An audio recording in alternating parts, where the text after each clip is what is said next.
Hey, welcome back to Tooling Around. Nate here with a video where I'm not even in the shop. I'm not tooling around anywhere. I'm just sitting in my chair with the fire going, trying to keep the house warm because winter's getting really close to setting in, and we've had some cold days here. So we have shut down our business for the last 6 weeks. Our equipment's basically in the garage or sitting out there on the line.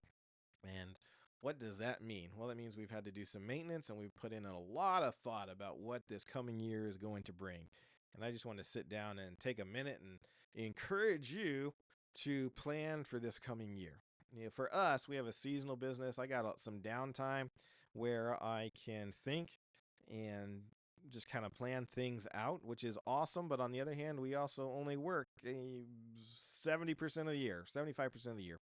What that means is that we got to be able to produce enough income in that 75% of the year to be able to survive 100% of the year, right?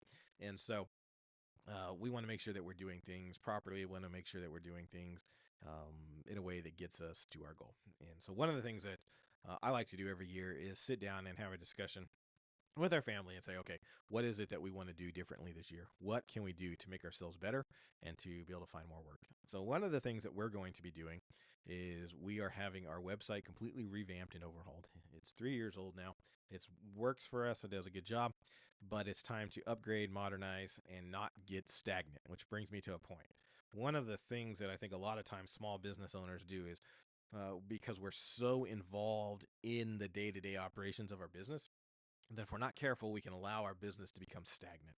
We can allow things to begin to kind of go downhill. And what we want to be doing is we want to be going uphill. We want to be making things better. We want to just be continually going for improvement.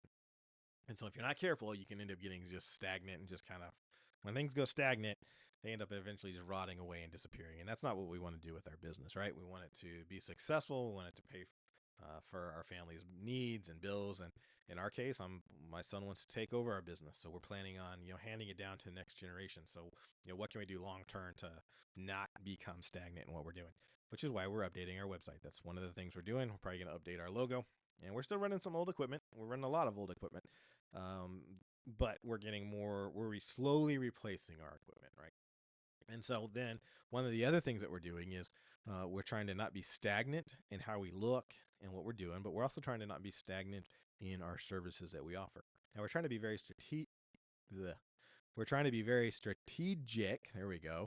In what it is that we're adding to our business. It's very easy to become just widespread, and all of a sudden you go, "Oh yeah, we'll do this, we'll do this, we'll go this," and you never really have a business that actually has a service that you provide. You just kind of cover everything. And so we don't want to do that. But within our industry, what are services that we can offer? And as we have grown and as our equipment has grown, our capabilities have grown. And so, what is the next strategic step for us in growth? In our case, it's going to be we're going to be adding a paver to our business. We've been getting more and more asphalt work, and we've gotten to the point where we're doing more patchwork, um, and we're doing it by hand, which is fine because that's a nice niche that we do. Not a lot of people do small patchwork. We do a lot of that.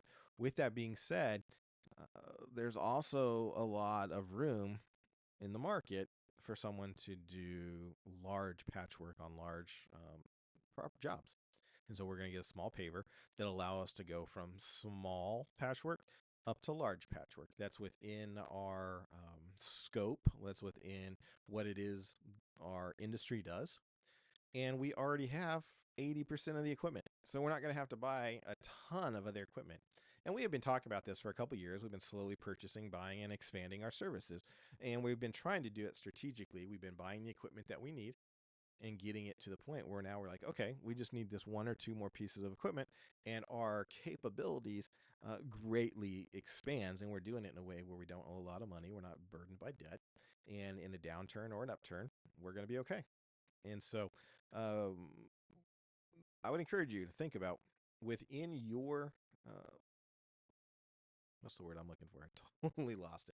Within your industry, there we go. Within your industry, what can you do this coming year to help grow your business without it costing you a lot of money? What equipment do you already have that would fit within your niche? And That's about all I got to say for right now. We got some more videos we'll be doing, but I'm probably not going to be doing a whole lot of videos on actual equipment for the next couple months because it's just getting ready to get cold. And I don't feel like freezing out in the snow, but we'll probably do a few. So we'll probably getting the skid steer fired up and doing some snow plowing here in the next month or two. Until next time, y'all take care and follow those dreams. Get out there, start a business if you want to. If you ever thought about it, I think now's the right time to do it. And Merry Christmas if I don't talk to you before then.